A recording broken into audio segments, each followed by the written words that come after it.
Welcome to এসএসসিএন। আমি বুলবুলি এবং এই মুহূর্তে এসএসসিএন এর ভারতের দুই স্টার ফর্মার ফুটবলার সঞ্জয় মাঝি এবং দুলাল বিশ্বাস। বিএসএল এখন ওয়াইড ওপেন, তার কারণ আজকে জেএইচআর রয়্যাল সিটি এফসি কিন্তু আটকে গেল সুন্দরবন বেঙ্গল অটো এফসি এগেনস্টে। দুলাল স্যার, কি হলো? মানে সুন্দরবন বেঙ্গল অটো এফসি যেভাবে সারা জাগিয়ে ফুটবল, যেভাবে আশা জাগিয়ে মেহতাব হোসেন, অসীম বিশ্বাস এবং সুভাশিস রায়চৌধুরী ট্রায়ো, কোথাও একটা ধাক্কা খেতে খেতে এবার মনে হচ্ছে দরজাটা প্রায় বন্ধের মুখে। আজকের ম্যাচটা সত্যি তোমার সুন্দরবন অটো এফসির কাছে খুব গুরুত্বপূর্ণ ছিল এবং সেখানে আজকের ম্যাচটা ড্র হওয়াতে কিন্তু অনেকটাই একটা ইয়ের মধ্যে পড়ে, মানে এই বিএসএলটা একটা দারুণ জমজমাটি জায়গায় চলে এলো। কারণটা হচ্ছে যে এর পিছনে যে টিমগুলো তারা করছে তারা কিন্তু একটা পেছনে রয়েছে বর্ধমান ব্লাস্টার্স, তারপরেই রয়েছে নর্থ 24 পরগনা, আরেকটু পিছিয়ে রয়েছে নর্থ বেঙ্গল, এবং সকলের জন্য কিন্তু একটা কন্টেন্ডার হওয়ার চান্সেস রয়ে গেল। কারণ প্রত্যেকটা মানে তুমি একটা জিনিস দেখো যে সবাই 9টা করে ম্যাচ খেলেছে, আজকের ম্যাচটা 10 নম্বর ম্যাচ খেলে নিল। তো সেই জায়গায় কিন্তু যেহেতু বর্ধমান কিন্তু লাস্ট 4টে ম্যাচ খুব ভালো খেলেছে, জিতেছে এবং ভালো পয়েন্ট রয়েছে, সুতরাং এই জায়গাটায় কিন্তু আজকের ম্যাচটা ড্র হওয়াতে কিন্তু মেহতাবের টিম একটু চাপে পড়ে গেল, একটু হলেও চাপের মধ্যে আছে, একটু ব্যাক স্টেজে হয়ে গেল। কারণ এর পেছনে যে টিমগুলো খেলছে তারা কিন্তু প্রত্যেকটাই ভালো টিম এবং ভালো খেলছে, এবং তারা পয়েন্টের দিক থেকেও তুমি দেখো একটা কম ম্যাচ খেলে কিন্তু তারা একটা ভালো জায়গায় রয়েছে। সুতরাং নেক্সট ম্যাচগুলো যারা পিছন থেকে তারা করছে তাদের কাছে একটা দারুণ অপরচুনিটি, তাদের জন্য আজকে এটা খুব ভালো একটা চান্স ওয়াইড ওপেন করে দিল। কিন্তু সঞ্জয় মাঝি আজ স্ট্রাইকার সঞ্জয় স্যারকে আমি জিজ্ঞেস করব, আজকে জোটা যে গোলগুলো মিস করলো সেগুলো কি জেএইচআর রয়্যাল সিটি এফসির পারফরম্যান্স সম্পর্কে একটা কোয়েশ্চেন এনে দিচ্ছে না? কারণ সুপার করে কিন্তু লড়াইটা আরো অনেক কঠিন হবে। সেখানে কিন্তু একজন স্ট্রাইকার, জোটার মতো স্ট্রাইকার যদি এই লেভেলে মিস করতে থাকে, তার কিন্তু একটা দাম দিতে হতে পারে টিমকে। হ্যাঁ দেখো, জোটা আমি ফার্স্ট হাফে আমি খেলা দেখেছিলাম, জোটা সেভাবে পজিটিভ কোনো ক্রিয়েটিভিটি করতে পারেনি। কারণ যেই বলটাও মেরেছিল, একটা বল নিয়ে গেছিলো 1-1 সিচুয়েশনে নিয়ে গেছিলো, বলটা স্কিড করে পড়ে গেছিলো, কিন্তু একটা স্লাইডিং করে একটা বল মেরেছে, সেটাই বলের মধ্যে যে গতিবিধি ছিল না, সেই গোলে ওই শটে গোল হয় না। বাট জোটার কাছ থেকে যেটা এক্সপেক্ট করেছিল সেটা আমরা করছিলাম, যে কতগুলো বিগত যেই ম্যাচে যে গোল ছিল, তারপর হঠাৎ থমকে গেল। কারণ একটা স্ট্রাইকার গোল করতে করতে থমকে গেলে তার ছন্দ আসা খুব মুশকিল। তার সত্ত্বেও যেটা হচ্ছে রবি হাসদার সাথে জোটার একটা বিশাল একটা ভালো কম্বিনেশন হচ্ছিল। আজকে রবি নেই বলে আমার মনে হয় অনেকটা রবি যেই ফুটবলটা করে, বলটা নিয়ে একটা ডান সাইড বা লেফট সাইড দিয়ে স্টেচ করে, সেটা জোটার পক্ষে কি গোল মসজিদ হয়। আজকের ম্যাচে খেলে দেখছিলাম জোটাকে সাপোর্ট নিয়ে দেওয়ার মতো সেরকম আমি প্লেয়ার দেখছিলাম। হ্যাঁ, লাস্ট মুহূর্তে আমি দেখলাম জোটা একটা ভালো সেন্টারিং করেছিল, সেই বলটা যদি 6 ইয়ার গজের মধ্যে থেকে ওইসব যদি প্লেয়াররা যদি গোল মিস করে, তাহলে এই ক্ষেত্রে ভেরি ডিফিকাল্ট হয়েছে এইসব গোল মিস করে। যদি ওই বলটা যদি আমার মনে হয় জোটাকে যদি সেন্টার করতে চাওয়া হয়, জোটা গোল করে দিতে পারতো। এটা হচ্ছে ব্যাপার।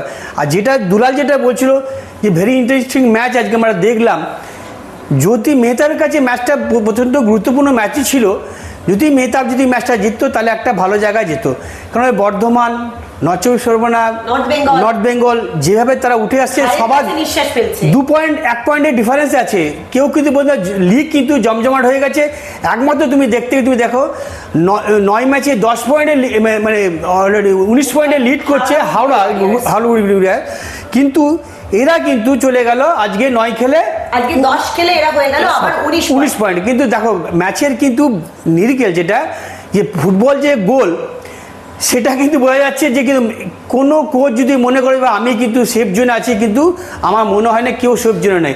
এখন তোমাকে যারাই খেলুক না কেন, ম্যাচ বুঝে খেলতে হবে, এবং যদি পজিটিভ যারা যেসব স্ট্রাইকার আছে যদি গোল না করতে পারে, কাজে নিচের টিমগুলো 1 by 1 একদম।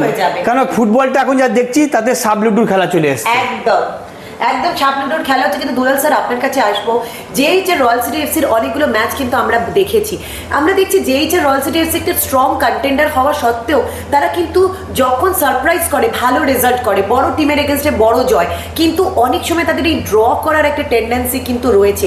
কিন্তু হাওড়া হুগলি ওয়ারিয়ার্স তারা মোটামুটি গোলের গন্ধ পেয়ে গেছে, এবং কোচ ব্যারেটো তারা কিন্তু মোটামুটি ডিফেন্সটাকে সাজিয়ে নিয়েছে। জেএইচআর রয়্যাল সিটি এফসির আজকের ম্যাচটা দেখে কি মনে হচ্ছে যে শাহিদ রহমানকে কোন দিকটায় জোর দিতে হবে?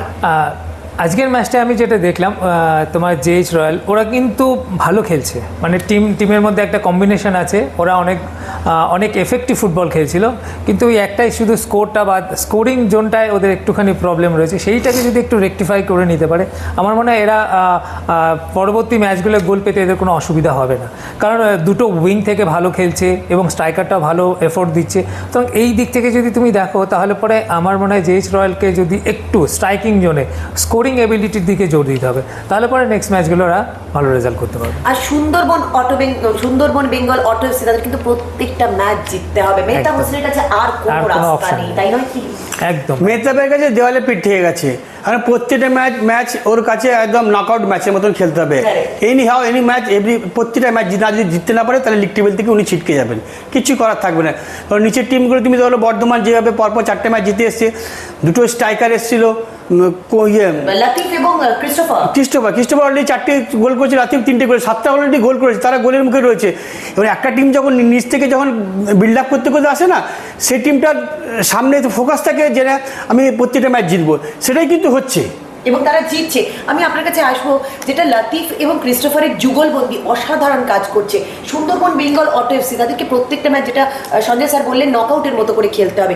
রিচমন্ডকে কি মনে হচ্ছে একার কাঁধে অতটা লোড নিতে পারবে? কারণ আজকে কিন্তু আকিব নবাবও খেললো না। না, আমি যেটা দেখলাম সেটা হচ্ছে যে আকিব নবাবটা কিন্তু খুব ইম্পর্টেন্ট প্লেয়ার, ফ্যাক্টর হয়ে গেল, কারণ ওটা একটা বিশাল ফ্যাক্টর, কারণ ও যেভাবে উইং এবং স্ট্রাইকিং জোনে যে এফোর্টটা দেয় সেই এফোর্টটা দেওয়ার মতন আমি ছেলে পেলাম না, তার জন্য রিচমন্ড কিন্তু সেইভাবে জায়গা পাচ্ছে না, কোনো স্পেস পাচ্ছে না। কারণ ওকে দেখো, প্রথম দিকে যখন খেলা শুরু হয়েছিল তখন যে টিমটা খেলছিল তাদের যে কম্বিনেশন, এবং সে প্রথম দিকে কী হয়, সব প্লেয়ারকে আর কি জাজ করতে পারা যায় না, সেই কারণে অত গোল দেখছিলাম। সুতরাং আজকে এখন অনেকগুলো ম্যাচ এগিয়ে গেছে, প্রত্যেকটা টিম বুঝে নিয়েছে কোন প্লেয়ার কী স্টাইলে খেলে, তার কী খেলার ধরন, সেটাকে ব্লক করে দিলে কিন্তু সে ব্লক হয়ে যাচ্ছে, এবং এটাকে তখনই মানে এই জায়গাটাকে স্পেস ক্রিয়েট করতে পারে সাপোর্টিং প্লেয়াররা যারা আছে, তারা যদি তাকে সেই সাপোর্টটা দিতে পারে। কিন্তু আজকে আকিব নবাবটা না থাকার জন্য কিন্তু সুন্দরবনের জন্য খুব এফেক্টিভ হয়ে গেছে।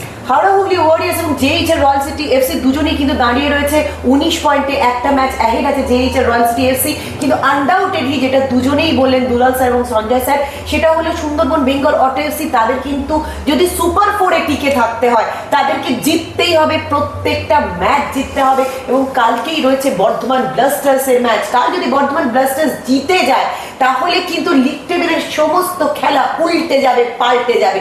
এই উল্টে যাওয়া পাল্টে যাওয়া বিএসএল এর প্রত্যেক মুহূর্তে সাক্ষী থাকতে আপনাদের সঙ্গে থাকতে হবে ফুটবলের, ভালোবেসে সঙ্গে রাখুন বিএসএল কে, ফুটবলকে।